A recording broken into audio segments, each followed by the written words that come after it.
This is the Greg Bedard Patriots Podcast with Nick Caddles.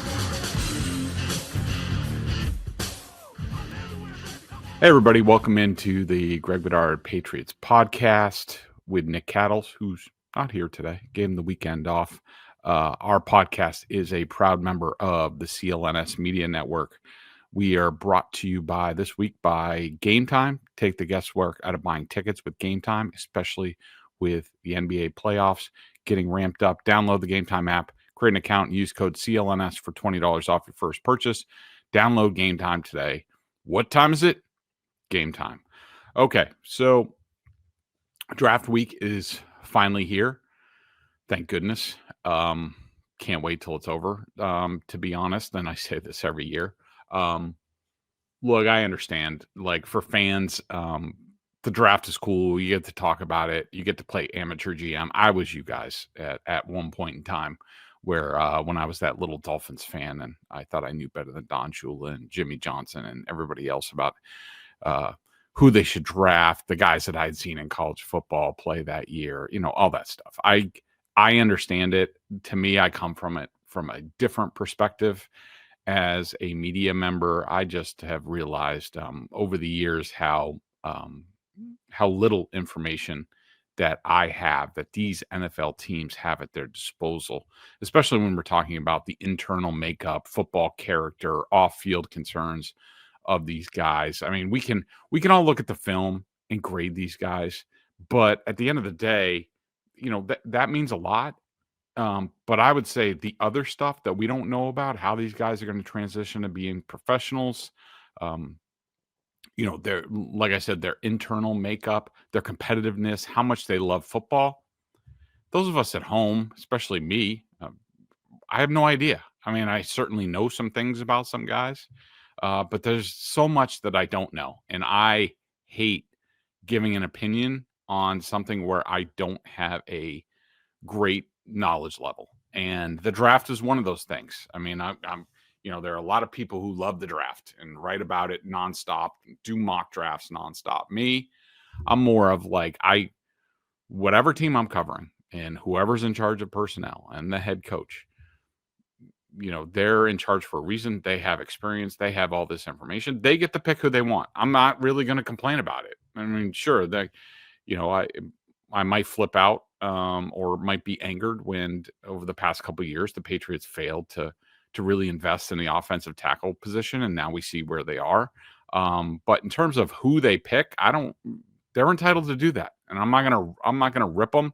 There might be a few moves that I won't like, or there'll be some binkies that I wish they got that maybe go on, elsewhere. Like I remember, a couple of years ago, and I'll do a Patriots redraft after the draft's over on, what I would have done knowing the way that the draft plays out. Right now, we have no clue who's going to go.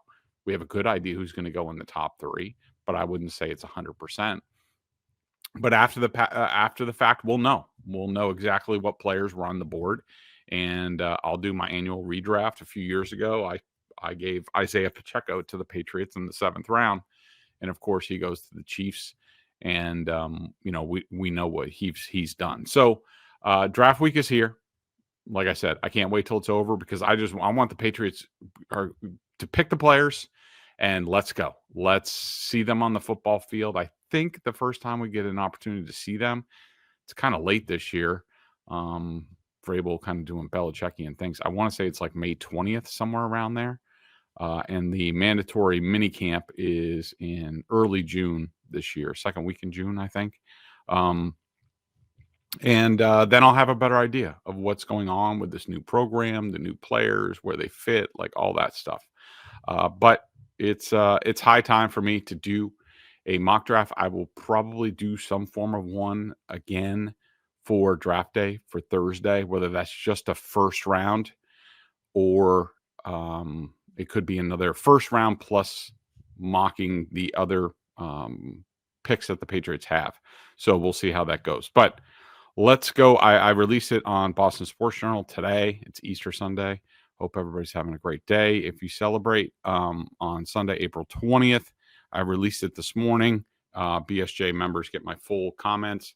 here on the podcast, you'll get some basically truncated comments. There's a lot of stuff I put in, whether if Bob McGinn wrote up on somebody or our lads, somebody like that, for a little bit more information on some of the players. So just to let you know, I did not make any trades in this draft. I just picked where the Patriots were with all their picks. And I also went with chalk in the first 3 picks, which is Cam Ward, Travis Hunter, Abdul Carter. So the Patriots are on the clock at 4, and I selected for your New England Patriots Will Campbell, offensive tackle, LSU. I just and to correct what Elliot Wolf was saying about Jalen Polk, Will Campbell is not the hero Patriots fans deserve, but he is the hero they need. To me, this is pretty simple. The Patriots have a glaring need at left tackle. Is Will Campbell the prototype? No.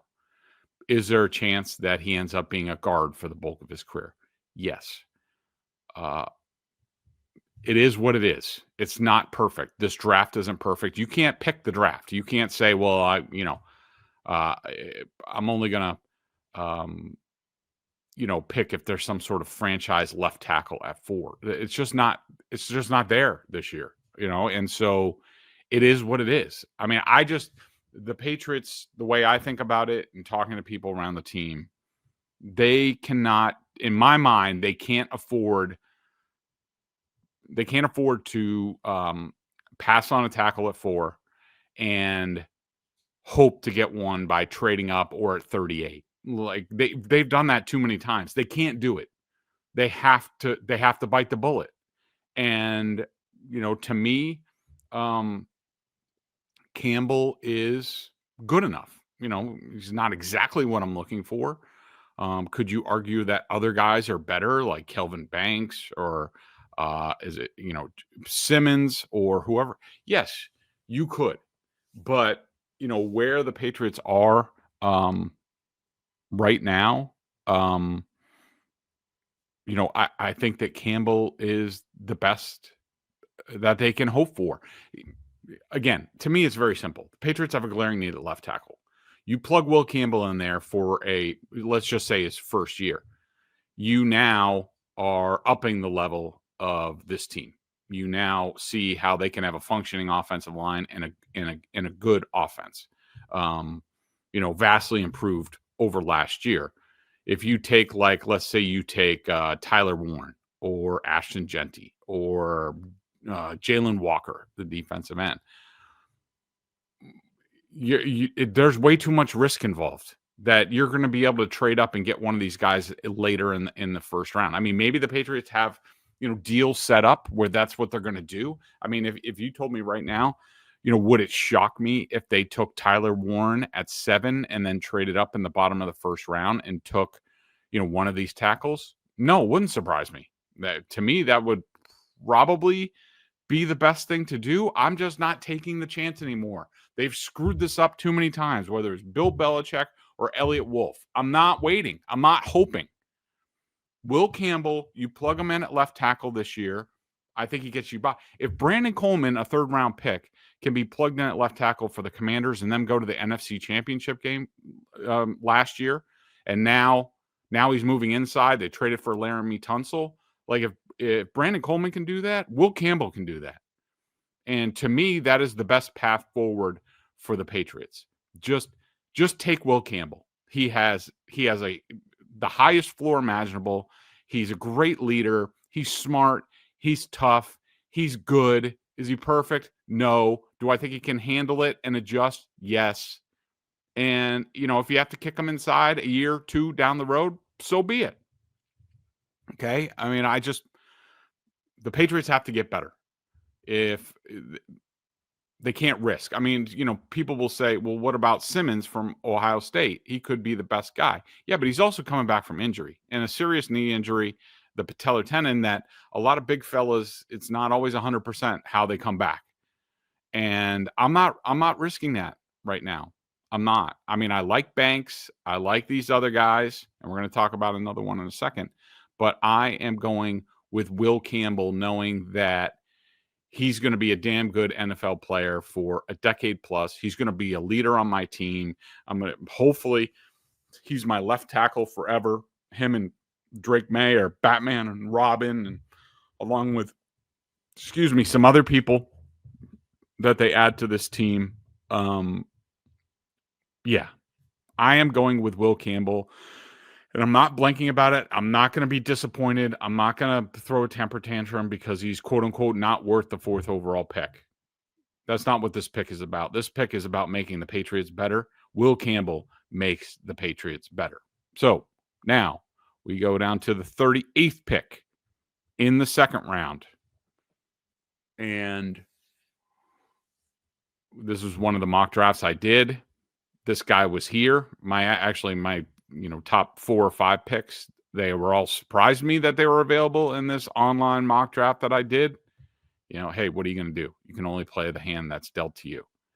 And in the 2nd round, 38th overall, the New England Patriots select Aireontae Ersery, offensive tackle, Minnesota. Yep, that's right. I double dipped at offensive tackle, and I don't feel badly about it at all. I mean, you just look at it. Morgan Moses is 34 years old. What's he have, a year? Maybe. We'll see if he stays healthy. I mean, he has in his career. Could be coming to the end of the line. What do you have What do you have behind that? Caden Wallace, Vidarian Lowe. I mean, okay, maybe Wallace has a chance to be a swing tackle. Maybe he's a right tackle. Maybe he's flashed in off-season camps or whatever, the OTAs. All they've done is work out so far. Similar to the Will Campbell pick, I'm not chancing the offensive tackle thing anymore. Belichick screwed it up. Every year I would come on here and talk about they have to draft a tackle this year. They have to draft a tackle. And they just wouldn't. And it completely set this program back. Probably ended up getting Belichick fired from here. And I'm done with that.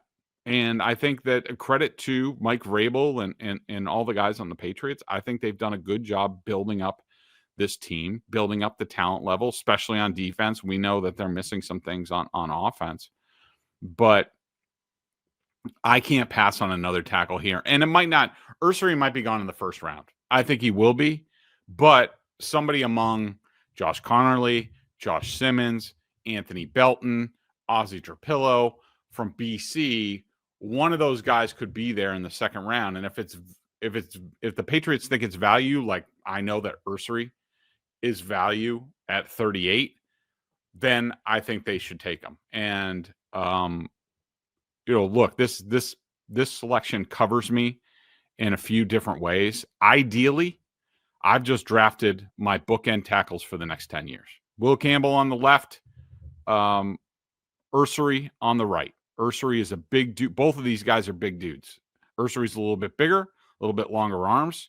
They're both 6'6". They're both, 320 plus. I feel really good about doing that in front of Drake May and solidifying. So ideally, that's what happens. And maybe Ersery doesn't play year 1. Backing up Morgan Moses is not the worst thing in the world. And there's always injuries, and maybe he can develop some versatility. But, ideally, those are my bookend tackles of the future. There's also this. What if the Patriots go into training camp this year? They work everybody out. They get a look at Campbell and Ersery, and Morgan Moses is doing a good job over at right tackle. What if at the end of the day, the Patriots say, like, Ersery's too good right now to sit on the bench. We're going with our best 5. And what if their opening day lineup is Ersery at left tackle, Campbell at left guard, Garrett Bradbury at center, Michael Wenu at right guard, and Morgan Moses is at right tackle? Do I care that the guy I drafted at 4 is now inside, and maybe the guy I drafted at 38 is the better quote unquote left tackle? No, I don't care. The bottom line is the Patriots now with that lineup have a really good offensive line. And if Ersery is really good and pops and could be a Pro Bowler, if Campbell pops and could be an all-pro type in time at guard, I don't care. I don't care how I got him. The bottom line is the Patriots have gone from having one of the worst offensive lines in the league to one of the best in one offseason. And, with the freedom to do other things, maybe down the line at receiver and things like that, I can't pass that up. It would solidify, give a foundation to this offense that it hasn't had. It would give Drake May a chance. It would give Ramondre Stevenson a chance, and these receivers and things like that.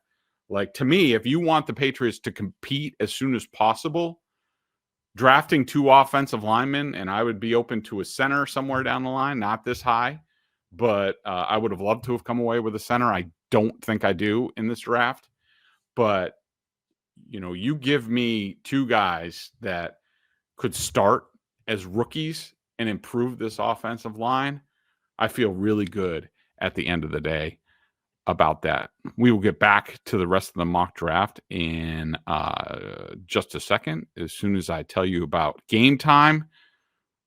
If you've ever been to an NBA playoff game, especially at TD Garden, there's nothing like it. The crowd is into it. Everybody's going crazy. You got celebrities, all that stuff. There's nothing like it in sport. And so to really understand the experience as a sports fan, you got to get there. And the best place to get there, to go find a way into these games, is my friends over at Gametime.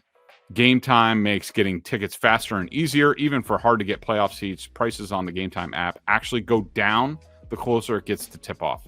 With killer last-minute deals, all-in prices, views from your seat, and the lowest price guarantee, Gametime takes the guesswork out of buying NBA playoff tickets. Yeah, I love the all-in pricing, the seat views, all that stuff is just vital to me. I love it in the app. The app is fast.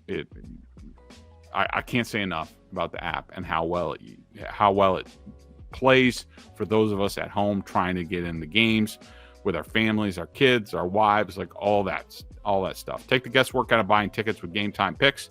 Download the Gametime app, create an account, and use code CLNS for $20 off your first purchase. Terms apply. Again, create an account and redeem code CLNS for $20 off. Download Gametime today. What time is it? Gametime.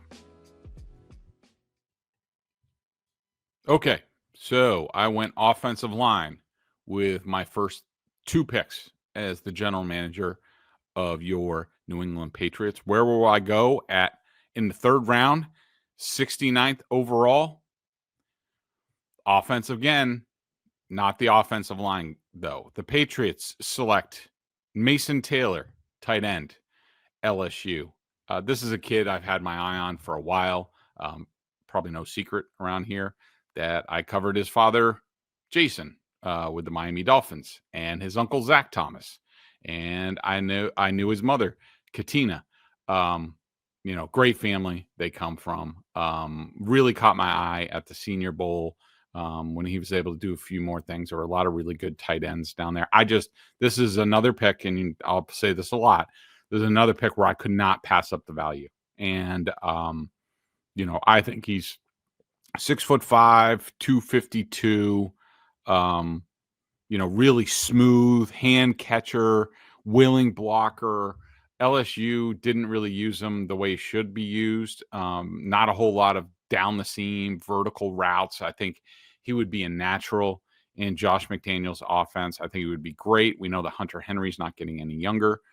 Getting Mason Taylor in there, who in my mind, he has his best ball much, much further in front of him. To me, he has a lot of upside, and learning from Hunter Henry, learning from Austin Hooper, being in this offense. Again, after I get the tackles, now I get the tight end. Now you're talking about, Drake May having sort of like a core around of guys he's going to grow up with in this offense. And I think it would just be the best thing for the Patriots. And I could not pass up on that. So do I go offense again? 3rd round, 77th overall. Yes, I do. The Patriots select Kyle Williams, wide receiver, Washington State. Now, the evaluations of this guy are all over the map. And just to give you, he is 5'10 and a half, 190, 4'4", 40, hands under 9, wingspan 73 inches. What's interesting here is the evaluations of Kyle Williams are all over the map. Chris Sims loves him. I think he had him as his second receiver out of like the 5 that he put on his list. He thinks he could go in the first round. My guy Bob McGinn over at Go Long with Tyler over there. Kyle Williams did not make his list. Not even, I think he goes like 10, 12 deep and then another like 4 people. He was not on there. Our lads says that he should go. I can't find that. Projected round, 2nd to 3rd. This is a guy who, look, is he perfect? No. Does he have some concentration drop issues? Yes. But this guy has explosiveness. He has route running. He has awesome get off ability. He could stick his foot in the ground and lose a DB. I mean, ideally would he be a little bit bigger? Yeah, but I think this guy is just too good to pass up and lends. He brings explosiveness that I don't think like a Kayshon Boutte, Javon Baker, any of these guys that the Patriots have, certainly Jalen Polk. I just don't think they have that. And I can't pass on it at this point in time.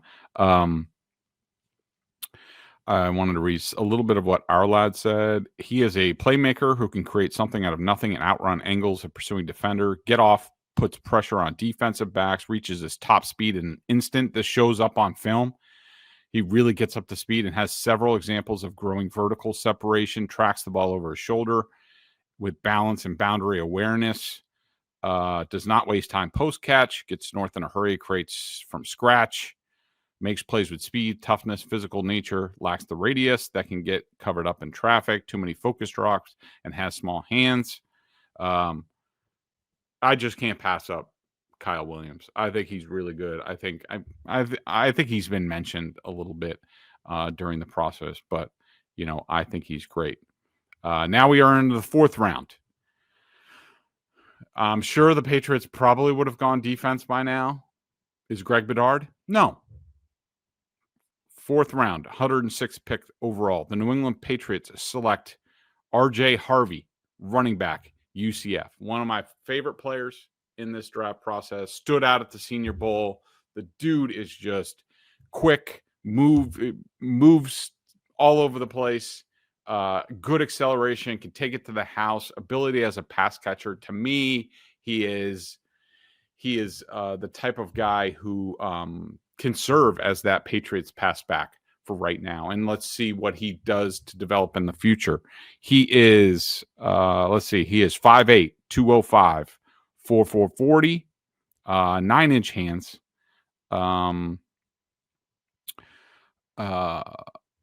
Like I said, I love them at the Senior Bowl. This is from Bob McGinn. He was on his sort of secondary list. Kind of a poor man's Bucky Irving from the Bucs.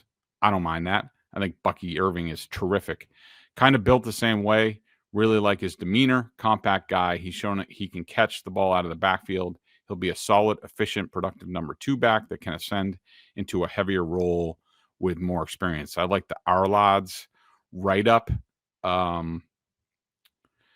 His move it, trace, and vision will create production on their own. Add in the speed and his receiver caliber hands. He will be useful in multiple areas of the offense. The quick burst and low to the ground running style is the type of trait combination that can create a yard if he is given an inch and 10 yards if he is given 1.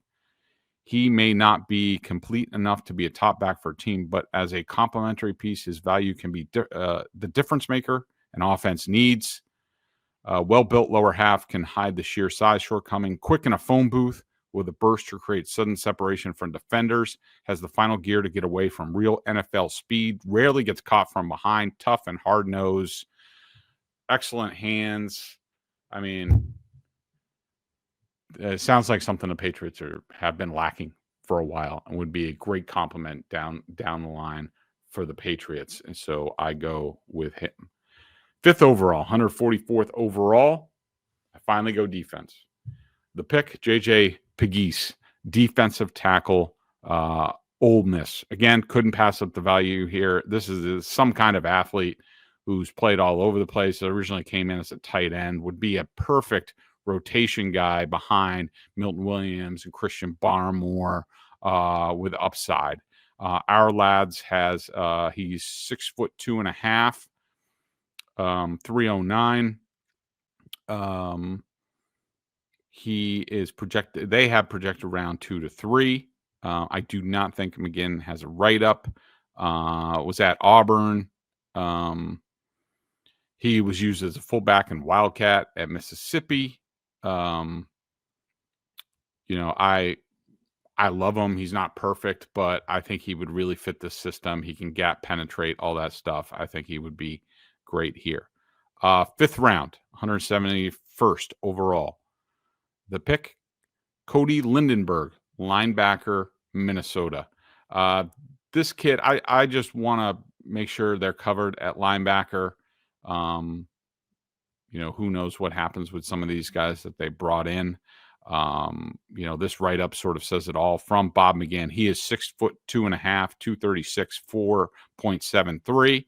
Not great running, but I think Spillane was similar. Said one scout plays with high effort, quarterbacks the defense, not real productive in coverage. Like to see more explosion on contact, high character kid, sleeps, breeze, football. Coach PJ Fleck told me he's arguably the best linebacker he's ever had. That's the kind of guy that I'm looking for, more program stuff. Could it be more of an edge guy in that pick? If I just didn't see the value in the mock draft that I did, you guys and the Patriots probably would. I just didn't see it at there. So I went with a guy that, has a potential down the line to develop into a starter. For now, he'll be a kick-ass special teamer and would fit totally with what they're trying to do from a football commitment standpoint. 7th round, 220th overall. The pick by the Patriots, Kurtis Rourke, quarterback, Indiana. I'll freely admit, I really wanted Notre Dame's Riley Leonard. I think he would be a great guy to develop and sort of he would be a great down the road backup for Drake May because they're similar in terms of their athletic ability. Riley Leonard has a long ways to go, but he would be the type of guy that I want Josh McDaniels to get his hands into and develop. He would be my perfect guy. He wasn't there, and I don't love Rourke. Not nearly the athlete that those other guys are. Not a great arm, but he's really smart, athletic. He's a decent athlete, very accurate passer. I think that he would give the Patriots a chance to do something. And let's also point out, as soon as I do, for those of you listening to this show, we ask that you subscribe to the podcast, like, and leave a review. And for those watching the show on CLNS, go ahead and hit that like button and subscribe to Patriots Press Pass YouTube channel, where you can find our show and a lot of other great Patriots content. Also, please make sure you turn on your notifications so you know that instant a new video drops. Also, make sure you check out Gametime with hockey and basketball going to the postseason. You got the Red Sox are starting to heat up. No better time than the present to go check out Gametime and get into a game and get out there. The weather finally may have turned a corner here in New England after it was horrible. So you might want to get out and about in Boston and get to a game and go do it with my friends from Gametime. So the final pick for the Patriots, 7th round, 238th overall. The Patriots select Andres Borregales, place kicker, Miami. The Patriots don't have a kicker right now. They have some guy named John Parker or somebody. Don't like anybody. John Parker Romo, or I don't know, whatever his name is. I do not like guys with 3 names. That's just a bias of mine. Let me double check. The kicker is, yes, John Parker Romo, whoever the heck that is. Borregales is the best kicker coming out this year in the draft. I mean, do I want to use a draft pick on a kicker? No. Will they? I don't know. But I'm plugging a big hole from Bob McGinn. So he's 5'11", 202, 4-year starter. Quote, if you're looking for the most consistent field goal kicker, this is probably the guy. One special teams coach said he's 95% in his career on what I call clutch kicks. I do not think he's a great kickoff guy. Not a big concern for the Patriots because the punter can do that. Behringer can do that if needed. Made 18 of 19 in 2024. His 94.7% ranking 4th in the country. I don't think he kicks the ball real high, said another coach. He hits a low trajectory ball. His brother is kicked as well. So I got to be honest. I mean, obviously it's not going to work out like this. But I feel pretty good about this draft. I really do. I like getting I like giving myself options at tackle, or at least on the offensive line.